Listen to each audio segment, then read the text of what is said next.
guys, what is up? Welcome to another episode of Maximilian Must Know. I'm going to do a little video for you guys today on the top 5 fragrances in my collection I feel like are overrated or overhyped. Doesn't make these bad fragrances. If you have them and own them, don't feel like, oh, no, Max says these are bad. Obviously, it's not like that. These are the ones that I sort of bought, and I'm sort of like, wow, I don't really get the hype. And I'll sort of go through why I bought them. There's going to be 5. Before we get into them, let me give you guys 2 honorable mentions. Siri just said hello, in case you're wondering. My HomePod, I don't know why. Sometimes she just speaks, and sometimes in the middle of the night, which is very weird. Maybe I'm talking my sleep to her. I guess that could be it. The first one is Burberry London. That's the first honorable mention. 3 honorable mentions. And I don't think Burberry London's a bad scent, but for me, the performance is really not good. I really like the way it smells, and I found a fragrance called The Architect by Oriflame, which I don't think I reviewed yet. I will do a review if I haven't. And that's a much better performing fragrance to me. It's like dreadful. So I really brought London by Burberry with like high expectations, and I was let down by it. And I think people get that it's not a great performing fragrance, but I think people still talk it up quite a bit. The second one is La Nuit de l'Homme. I know the original is like, oh, the original. I have an earlier batch. It's not the original batch, but I think that's a good fragrance, but I think it's crazy to compare that to like Dior Homme Intense. I just don't think it's as good. I think it's somewhat juvenile. I do enjoy wearing it. I don't think it's a bad scent, but I don't understand how so many people that I love and respect their opinions go gaga over this fragrance, which is very synthetic, which doesn't automatically make it bad, but there's just not a lot to me of endearing quality to that fragrance. And then the third one, I'm gonna be honest with you guys, Aventus, obviously, and I don't think Aventus is a bad scent. I think it's really good. I think even people like Luca Turin have given it its just due in terms of it being like a groundbreaking fragrance. It's way more complex than you'd ever thought. It has more clones than, really, I don't know what, than the Jordan 1 or the Jordan 11, but it's not that serious. Like, there's so many fragrances I like better than Aventus. And I remember I tested it in store, and I was sort of like, after all the hype. And then I really kind of did blind buy it, because testing it in store, I really didn't get a good feel for it. And I remember really thinking, what the fuck? I thought I got a fake from FragranceNet because I was so underwhelmed. But I later found out I did get a batch and a decent one at that. And it just took a while for me to come around on it. I have come around on it, but I still don't think it's the most amazing thing ever. Top 5 in order. So while we're sticking to Creed, I'm going to go with this guy, Millesime Imperial. And you'll see I've worn my fair share, but I don't get it. I don't get the real love of this one. It has a musty note to it. A lot of Creed aquatic fragrances, Arolfa has it. There's a couple others. I think Tabaron Millesime might have it. Not the OG Tabaron. But like, it's good, but some people go crazy over this. And to me, I think that one of the few times where, I'm sorry, people are going to go really hate for me for this, but Parfums Vintage Rush of Unicorns is just better than this.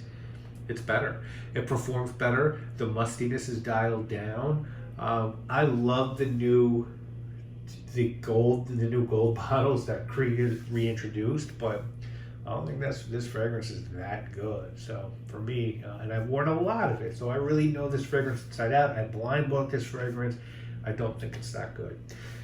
Number 4, and you might look at me on this one. This is Pure Leather by Terry Mugler, and I'm kind of only using this one because I don't have the original Amen, and this is really close to it.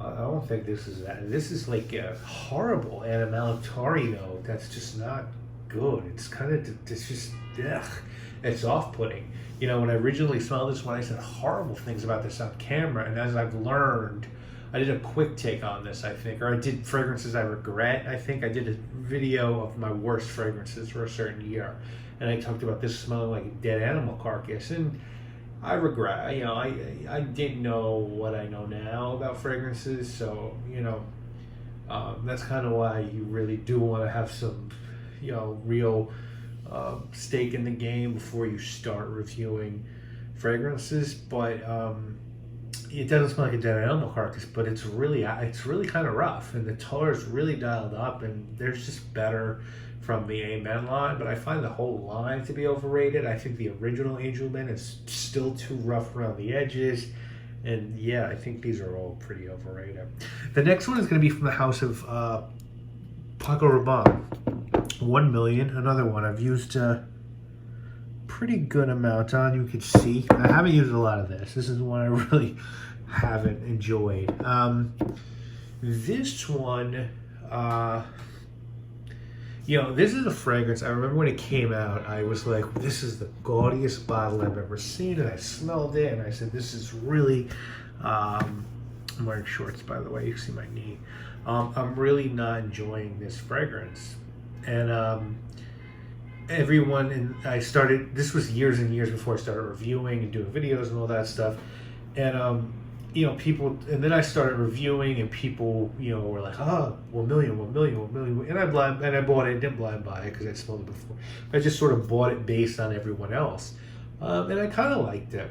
I was like, wow, it is sort of good. It's kind of fruity and nice and bubblegummy, and whoa, it's kind of a good scent to go out with. And I still kind of feel that way, but it's really, if you really compare this to like fragrances that I really like classics like Fahrenheit and Albert Rouge, and I'm just talking about designer fragrances here. The classics, Bulgari Black, stuff like that. Polo Green, even Polo Sport, even fragrances like that. This is just really kind of like made for like a lesser, it's like people are not gonna like this, but this is like, people who like Albert Rouge went to cinema to see like Godfather, and people who like 1 million go to the cinema to see the Avengers 7 or whatever the fuck it is. You know what I'm saying? Like, it's just for a different generation. I'm not making fun of that generation. I love all the Friday the 13th movies, so I have my trashy shit too, but this is just not a great fragrance. You know what I'm saying? Like, it's very overrated by the community, and it's synthetically, it's masterful, but in terms of being like art, and not even art, just well put together and classic, it's not that. This is for a moment. It's not timeless. You know what I'm saying? It's a Frank Mueller and not a Rolex Submariner, if that makes sense to you. You know what I'm talking about. So that's number 3. Number 2, and this one, wow, we really got to talk about this one. This is Versace Eau Fraiche.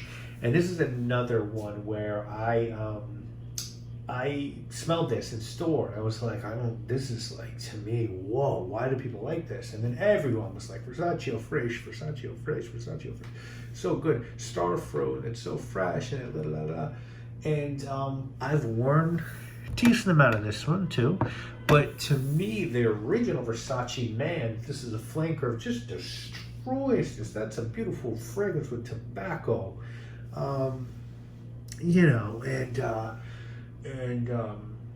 There's the other herb in it that it's escaped my mind right now. Angelica, and it's just really herbal and manly and well put together. And I think there's natural materials in it. And this smells like any fragrance that you're in a magazine and you rip that strip open and you smell it. That's what this fragrance smells like. It's fine. It's not bad. It's not going to embarrass you. It has decent performance, but it just smells like so many other fresh fragrances. It's kind of disappointing to me. I just don't get it. The love for it is what I don't get. I get if, it existing. And then the last one is another personification of this theme. And this one I really struggle with, guys. This is 212 Man by Carolina Herrera. And this one, what the fuck are we all doing, folks? I'm spraying this one now, and this is just like this. These are kissing cousins. These are brother and sister fucking in a trailer in Alabama. Let's keep it a buck. I mean, I know. There's subtle nuances and difference, but the formulas, the synthetics that are making up 40 to 60 to 70% of these fragrances are not that far off. There's variation, but I mean, these are like, people go crazy over these, and yeah, man, like, if you want to smell fresh and clean, okay, cool. I understand that, but this smells like you took the magazine, you're ripping the paper up, and you're smelling that strip, and it's not much more than that. There's just not a lot of nuance. There's not a lot of depth. There's not a lot of character. There's no character to these two. This one has a little bit of character. It's a sleazy character. It's like that giggity guy in Family Guy. This one even has some character. It's a weird fucking character. It's like one of those characters in the fucking cantina in Star Wars. And this one has its own Creed character, and it's a snobby English Creed. It's a snobby English character that thinks he knows better than everyone else. You know what I'm saying? It's like, it reads The Economist and like laughs at you while he drinks his tea because you made a sensible statement that he doesn't agree with. But it has character. These two, for me, they don't have character. With that said, I understand why people wear them. If you like them, hey man, do you. It's all good. But I just think all 5 of these are horribly overrated in our community. And with Pure Leather, I'm really specifically talking more about the original Angel Man. But that's it, guys. I would love to know where you think I fall in this one. This video is not meant to offend anyone, obviously. If you really are offended by me telling you that I think a fragrance you like is overrated, then probably should seek some sort of counseling. But let me know in the comments what fragrance you think, that you own, that you think is overrated, or give me the most overrated fragrance in our community. And I know a lot of you are going to say Aventus, and very fair answer, so I'll expect that. I'll see you guys again soon with more videos. You already know what it is.